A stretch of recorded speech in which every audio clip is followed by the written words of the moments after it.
feeling myself. Yeah, I got it all right now. Stack it up real tall right now. I'ma need a little more right now. Cause feeling myself.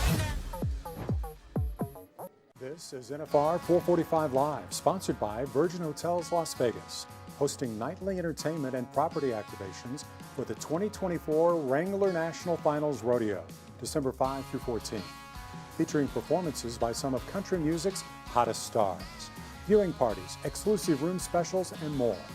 Virgin Hotels Las Vegas, the ultimate rodeo destination, minutes away from the action at Thomas & Mack. Hello everyone and welcome to our live 445 interview. We are outside of Thomas & Mack and I'm joined by barrel racer Carlee Otero. Now this is your fourth NFR and we're day 8. How are you feeling? I feel good. I'm ready to finish these, last few rounds. I had a little accident the other night, so I'm a little sore, but I'm hustling through it, and I'm just excited to make more runs. What has been your favorite part so far? Just being out here again. I haven't been here for 10 years, and I'm super excited to be back. Rodeo's like a big family, so even being gone, coming back home, it feels good. Now you mentioned you haven't been back in 10 years, so that was 2014, it's now 2024. What has the difference been since then to now? So a lot of changes. For one, the money. They've really upped the ante for us, which is appreciative because it's expensive to get here. The other is just, I feel like the security is better. They treat us a little bit more like we're celebrities, I guess, even though we're not. Our horses are expensive. It takes a lot to get here, and they have really stepped up the plate to make sure everybody's safe, and it's just comfortable. And you talk about expenses, and this is a year-long process, a lot of time and dedication it takes to get here. Can you explain that to me a little bit about what a year looks like to make it here to the NFR? Yeah, definitely. So our year starts October 1st. Our rodeo season ends September 30th. So we don't have downtime really. If this past year when we were really trying to make it here, I think total altogether we spent about 3 months at home in Texas, and the rest of the time we're on the road traveling, from all over the United States to Canada. We start out with the winter rodeos in Texas, then we go to Florida, California, and it's game on once summer hits.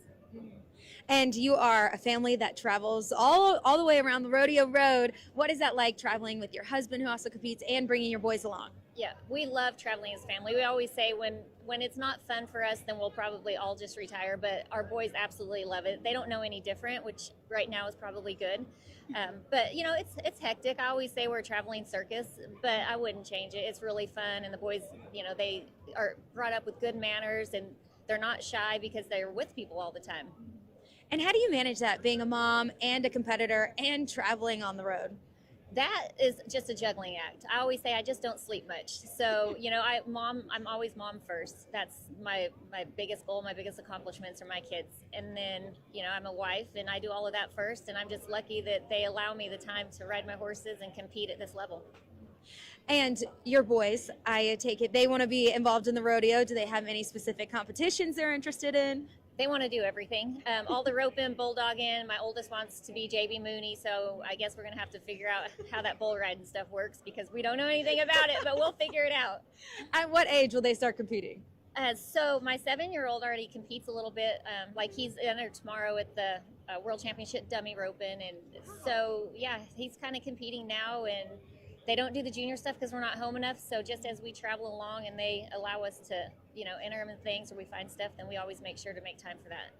I love that. And here at the NFR, you have a special bond with your horse because he's the youngest one competing. What's that like? Oh, it's amazing. It's hard on an older horse here. So this was going to be our NFR seasoning year and let him get used to it. And man, he has just shown up and acts like he owns the place. And I'm so thankful for that because he's really taking care of me. What is that bond like with your horse, especially right before you get on for your ride?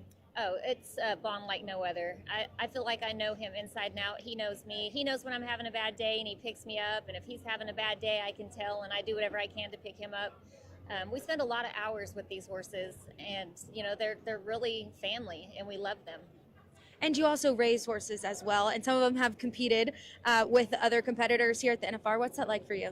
Oh, I'm the least jealous barrel racer. I want all the girls to win. So I've had the opportunity to sell some really nice horses that have gone on and been able to compete here. And I absolutely love the girls that have ran here and been successful.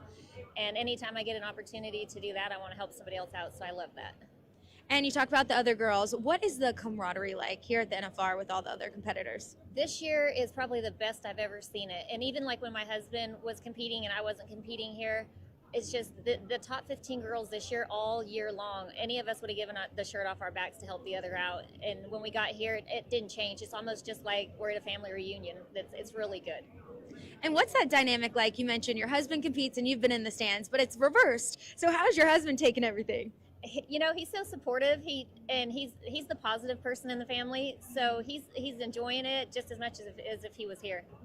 And the last time you were in the stands, you had a 2-month-old here in Vegas? A 2-week-old, yes. Oh, 2-weeker. Yes, Oh yes. I had a 2-year-old in 2 weeks. So it was a little hectic, and I didn't miss a night. We, carried them up in there and put their little earmuffs on, and we went with the flow. I love that. And what's it like being back in Vegas? Have you guys done anything fun? We haven't really had a lot of time to do fun stuff. My sister flew in and she took the boys to the aquarium and circus. So yesterday was their first fun day in 2 weeks. But we're settling down now. Autograph signings are slowing down. So the next couple of days we're going to take them to do what they want to do. And how are you mentally preparing for these next 2 nights? I'm just going to keep the same approach. Every night's a new rodeo to me. And the goal is to go out there and just keep my horse really confident in himself, because I know that he can clock as long as I keep his confidence. Well, amazing. Thank you so much. We're rooting for you. Best of luck and speedy recovery as well. So thank you for joining us. And thank you guys for joining us live outside of Thomas & Mack for night 8 of the NFR. We will be here again tomorrow night at 4:45, so stay tuned. Thanks for watching. This is NFR 445 Live, sponsored by Virgin Hotels Las Vegas, hosting nightly entertainment and property activations for the 2024 Wrangler National Finals Rodeo, December 5 through 14, featuring performances by some of country music's hottest stars, viewing parties, exclusive room specials, and more.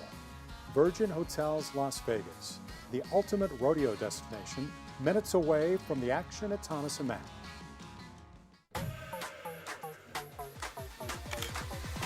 I'm feeling myself. Yeah, I got it all right now. Stack it up real